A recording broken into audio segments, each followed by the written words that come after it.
नमस्ते, जय माता दी। कैसे हैं आप सभी? मैं आशा करती हूँ कि आप सभी बहुत अच्छे होंगे। स्वागत है आप सभी का मेरे चैनल पर। मैं माता रानी से बस यही प्रार्थना करती हूँ कि मेरी यूट्यूब फैमिली जहाँ भी रहें, वो हमेशा खुश रहें, ऐसे ही मुस्कुराते हुए रहें और ऐसे ही प्यारे-प्यारे कमेंट्स आप लोगों के मेरे तक पहुँचे। मुझे आप लोगों के कमेंट्स पढ़ के बहुत ज़्यादा मोटिवेशन मिलती है, बहुत ज़्यादा।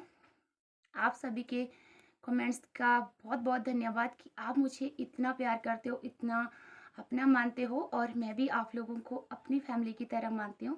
चलिए अभी मैं कर रही हूँ आज के ब्लॉग की शुरुआत और ब्लॉग की शुरुआत कर रही हूँ सुबह के टाइम से। आज मैं आपको अपना जो हमारा गाँव का कल्चर है, उससे थोड़ा-सा रूबरू करवाऊँगी। क्या रिवाज है हमारे। आज हम अपने घर में जो हमारे ग्राम देवता हैं, देवधार वाले जी, उनकी पूजा कर रहे हैं और ये पूजा 6 महीने में एक बार की जाती है।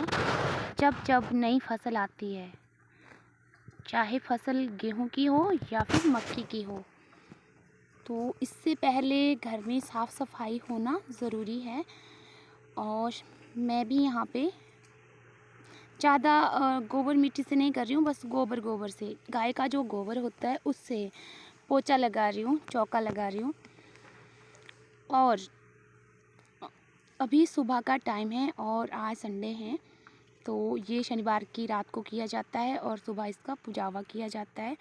तो अंदर तो मैंने सारा जो भी था वहाँ पे सब में पोछा लगाया गोबर से। और उसके बाद बाहर जो हमारी दहलीज होती है घर की, जहाँ से एंट्री होती है घर की, वहाँ पे भी थोड़ा सा आगे पोछा लगा देते हैं। और ये मेरा लग चुका था तो मैं यहाँ से हट गई थी और जैसे ही मैं यहाँ से हटी तो एकदम वंशु बाहर के लिए आ रहा था, ये देखिए।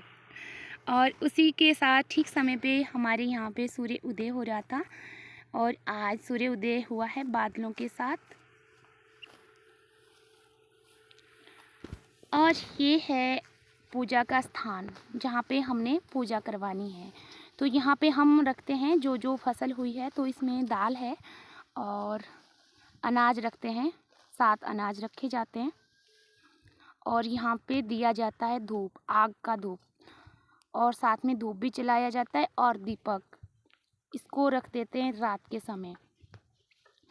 जो पुजारी होते हैं यहाँ के धार वाले देवता जी के, वो आते हैं और रात के समय उसका स्थान बना देते हैं जो देवता जी होते हैं उनका, और फिर वो घर चले जाते हैं और अगले दिन फिर जो बनता है घर में पुजावा, उससे उसका चढ़ावा दिया जाता है। और ये है उसका हथियार, तो ये खड़ग है और ये देवधार वाले जी का कहते हैं कि उनका प्रमुख हथियार है। तो इसको रखा हुआ है। जो अनाज जिस फसल का मतलब जो फसल की बारी थी उसका जो टाइम था, ये मक्की की फसल थी, तो ये मक्की की फसल के ऊपर रखा है और इसी के साथ में ठीक मक्की का आटा और सारे अनाज रखे जाते हैं, गेहूँ चावल जो भी होते हैं घर में वो सभी रखे जाते हैं। पर ये जो मेन होता है ये रखा जाता है मक्की की दानों के ऊपर। जैसे हमारी अभी मक्की की फसल ख़त्म हुई है यानी गई है। और यहाँ पर सुबह का टाइम है तो पोछा वगैरह मैंने लगा लिया था, सारे घर की सफाई हो ली थी। और यहाँ पे मैंने राजमा, जो हमारे पहाड़ी राजमा होते हैं, उसकी खिचड़ी बनानी है, तो मैं लिपाई कर रही थी और आग जली हुई थी, तो धीरे धीरे ये पक ही रही थी। और पर आग मेरी बुझ चुकी थी तो इसको मैं जलाने आई थी दोबारा से। और मुझे अब रोटी बनानी है। इसमें मैंने चावल डाल दिए हैं क्योंकि मैंने इसको डिटेल से नहीं समझाया, नहीं बताया है, क्योंकि राजमा का पुलाव मैंने कई बार बनाया है अपने वीडियो पे। मेरा आज का मकसद ये राजमा पुलाव नहीं था, बल्कि ये था कि कैसी मान्यता होती हैं हमारे यहाँ, कैसी परंपराएं होती है। और यहाँ पे मैं और मम्मी बैठे थे, आग सेक रहे थे मम्मी, और आप सभी को बोल रहे हैं जय माता दी, बच्चा खुश रहना। और मैं बना रही थी रोटी, क्योंकि बस थोड़ी ही देर बाद हमने वहाँ पे चढ़ावा देना है। जो भी देते हैं दाल रोटी, घर में जो जिसकी जितनी श्रद्धा होती है वो उसी हिसाब से देता है, क्योंकि भगवान जी जो है वो इस तरह से भूखे नहीं होते हैं और ना ही वो ये कहते हैं कि हमें ये दो वो दो, ये तो मन की श्रद्धा होती है। और यहाँ पर बनाई है हमने मक्की की रोटी, क्योंकि यही बनती है मक्की की रोटी और खिचड़ी। और जब दूसरी बार दूसरी फसल आएगी तो हलवा और चपाती बनेगी। तो अभी ये बन चुकी है मेरी बिल्कुल परफेक्ट तरीके से, और साथ में मैंने रोटियां भी बना ली।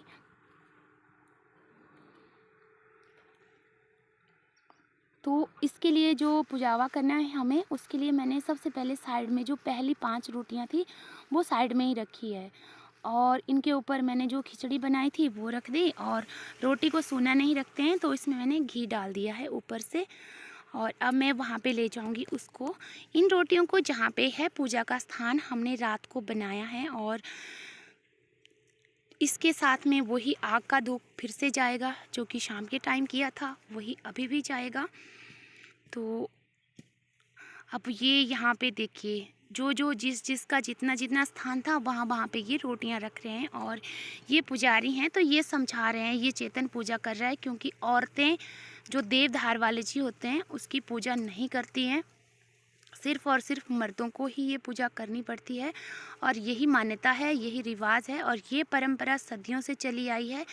ये घर की शांति के लिए ये पूजा 6 महीने में एक बार सभी जितने भी गाँव के लोग होते हैं वो अपने घर में ये पूजा करवाते हैं, और इस तरह से यहाँ पे चढ़ावा देते हैं देवधार वाले जी को। और कहते हैं कि देवधार वाले जी का जो स्थान है, जो आशीर्वाद होता है वो इस तरह से होता है। ऐसी मान्यता है गांव में कि ये हमारे पशुओं के लिए होता है। और जब भी हमारा कोई जब भी पशु की डिलीवरी होती है, नए पशु की डिलीवरी होती है, तो सबसे पहले जो दूध होता है उसका चढ़ावा हम देवधार वाले जी के लिए करते हैं। और ऐसा कहा जाता है कि अगर ये पूजा ना करें तो हमारे पशुओं के ऊपर, हमारे बच्चों के ऊपर हमें धन हानि होती है। और उसके बाद में ये पूजा करने के बाद फिर बाहर जो देवता जी हैं उनके लिए ये साइड में है, थोड़ा चल करके साइड में है। और यहाँ पे फिर ये देखिए इस तरह से यहाँ भी चेतन पूजा कर रहा था। और क्या ले जाना, कुछ भी नहीं है। भगवान जी रोटी के भूखे नहीं होते हैं, श्रद्धा के भूखे होते हैं, लगाव के भूखे होते हैं। और दिल से अगर पत्थर को भी पूजा जाए तो वो भी भगवान बनता है। बस हमारी सच्ची श्रद्धा और सच्चा विश्वास होना चाहिए भगवान जी के ऊपर। और मैं तो भगवान जी को बहुत ज़्यादा मानती हूँ, मेरी उन पे बहुत ज़्यादा आस्था है। तो घर का काम, रसोई का काम हो चुका कंप्लीट, और उसके बाद में हम आ चुके हैं घास लेने।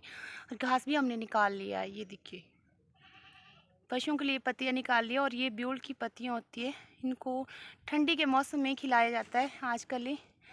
बट हाँ, मुझे ना ये मैंने थोड़ी थोड़ी रखी है, क्योंकि मेरे से थोड़ी थोड़ी ले जाई जाती है, बट ज़्यादा दूर नहीं है।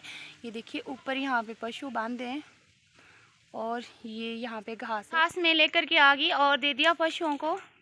पर अभी आ चुका है बादल, और देखूँगी थोड़ी देर। तो अभी हम आ चुके हैं घर से घास काटने, और दोपहर हो चुकी है, 11:30 हो चुके हैं। और आज है 5 दिसंबर, रविवार है। तो चेतन घर में ही था, साथ में आ गया है, क्योंकि ये घर में नहीं रहता, जब जहाँ जहाँ मैं जाती हूँ साथ साथ में चला रहता है। और मेरे से पहले ही घास काटना इसने स्टार्ट कर दिया है। बोल रहा था जैसे मम्मी मेरे घास होगा मैं वैसे ही घर चला जाऊँगा, आपका मैं एक पल भी वेट नहीं करूँगा। मैंने बोला ठीक है चले जाना। और फ्रेंड्स, आप सभी के कमेंट्स, प्यारे प्यारे कमेंट्स के लिए आप सभी का दिल की गहराइयों से बहुत बहुत धन्यवाद। जब आप लोगों के कमेंट्स पढ़ती हूँ तो और ज़्यादा आगे कुछ करने की प्रेरणा मिलती है। और आप लोग ही मेरी हिम्मत हो, आप लोग ही मेरी ताकत हो, क्योंकि परिवार में जैसा परिवार होगा वैसा ही उसका असर होगा। और मेरा जो परिवार है वो बहुत ही अच्छा है। और मेरे परिवार में आज जो मेरा वाईटी का परिवार है, मेरा यूट्यूब का परिवार है, उसमें मेरी एक प्यारी सी बहन है, उनकी आज शादी की सालगिरह है। शादी की सालगिरह की ढेर सारी शुभकामनाएं। मैं अपने कुल देवी, इष्ट देवता और अपनी माता रानी से यही प्रार्थना करूंगी कि माता रानी आप उनकी जोड़ी को हमेशा सलामत रखना, और मेरी बहन की मांग में हमेशा सिंदूर रखना। मेरी बहन की मांग हमेशा सिंदूर से भरी रहे, और उनका सुहाग जन्मों जन्मों तक ऐसे ही जोड़ी बन करके उनके साथ रहे। और मेरी उस बहन का नाम है लक्ष्मी नारायण दिव्या सोनी जी।